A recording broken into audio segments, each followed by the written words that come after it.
And for sort of a final thought is that right now we can, if you look closely at the pattern, we can play around with what the overall proportional radius is, right? But after it gets to a certain point, it can't really go any further. If I change this value to say 10 and I try to size it up some more, it'll keep going up to a point where it can't go any further. Okay, so the domain has maximized at that particular value. And so it comes out looking pretty dense. So the part that we need to arrive at is how do you play around with the differences in density, which is also a raster based, or I should say, call it like a saturation, right? So, which is also sort of a raster-based principle. So we can actually cull out some of the information that we want to eliminate and replace. So essentially, if I go to sets sequence cull pattern, the list that we're going to cull is the circles. Okay, you see that we've eliminated some of those circles. And the pattern that we're going to call is basically any circles that are larger than a value of 1. You'll understand what that means here in a second. So let's just drop that in. So if we go to math, we can go to operators and larger than.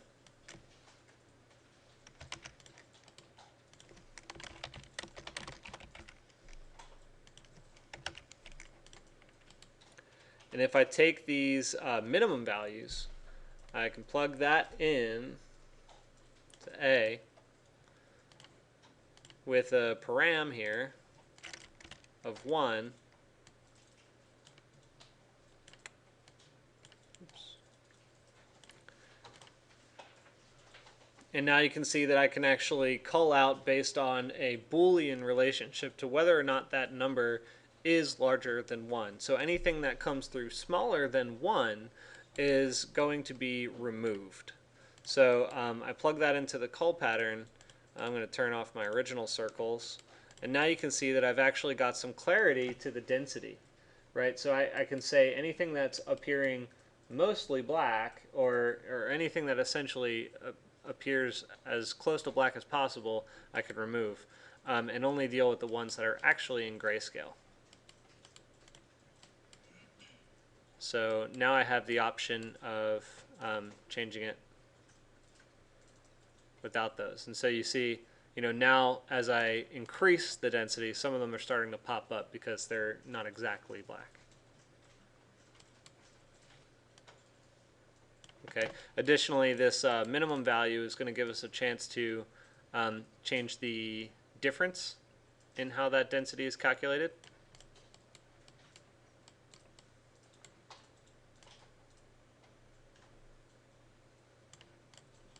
Kind of looks like a Super Saiyan.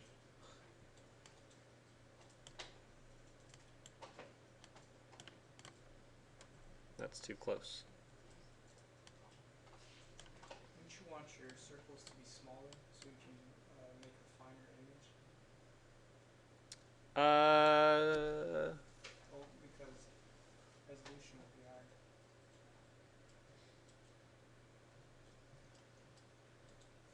Yeah.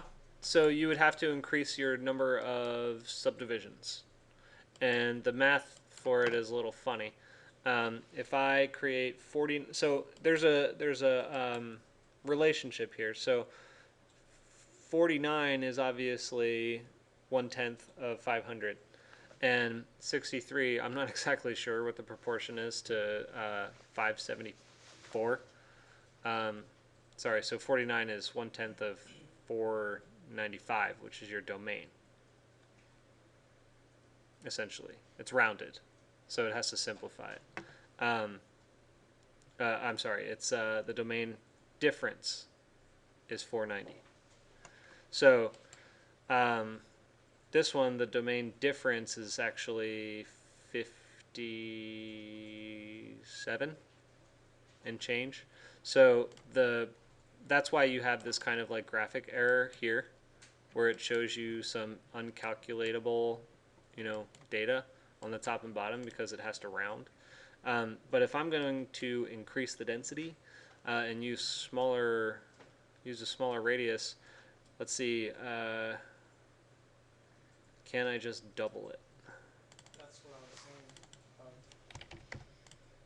Let me increase these.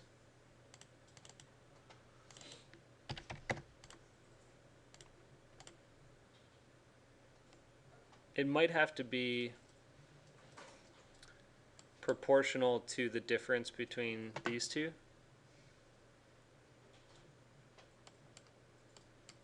But that doesn't make sense because then that one should be proportional. Let's try it. So I was thinking if you just square the values that you have for your range. so 96 and 126.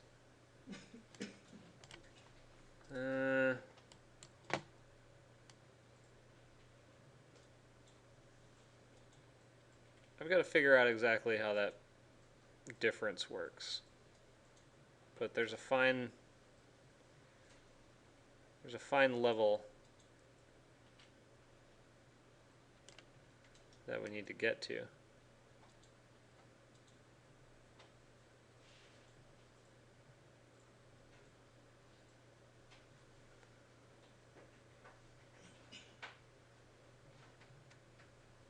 I'm still trying to figure that out, what that exactly looks like.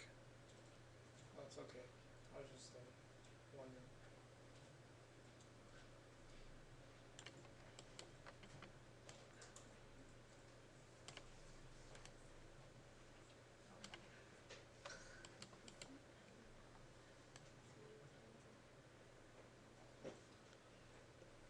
Well, I could look into it more for you, but I know that there's one sweet spot that I can find in my images.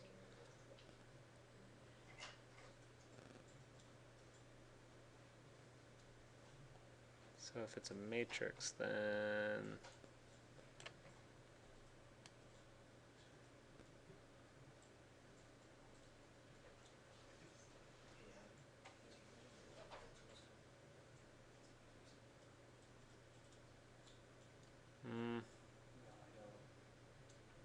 let's try keeping this at 49.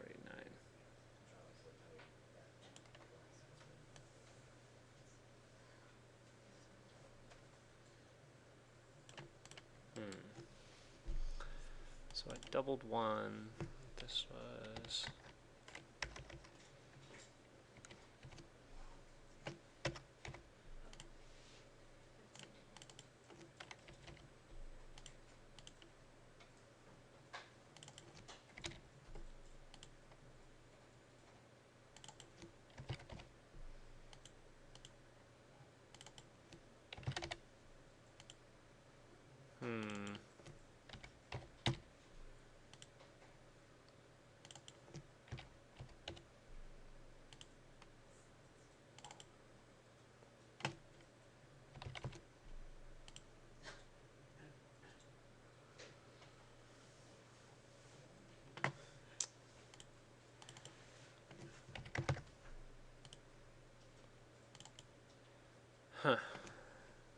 all right. Well, I've got to look into it a little bit more. I'm forgetting what the proportional relationship is there. I'll try it with a more regular image.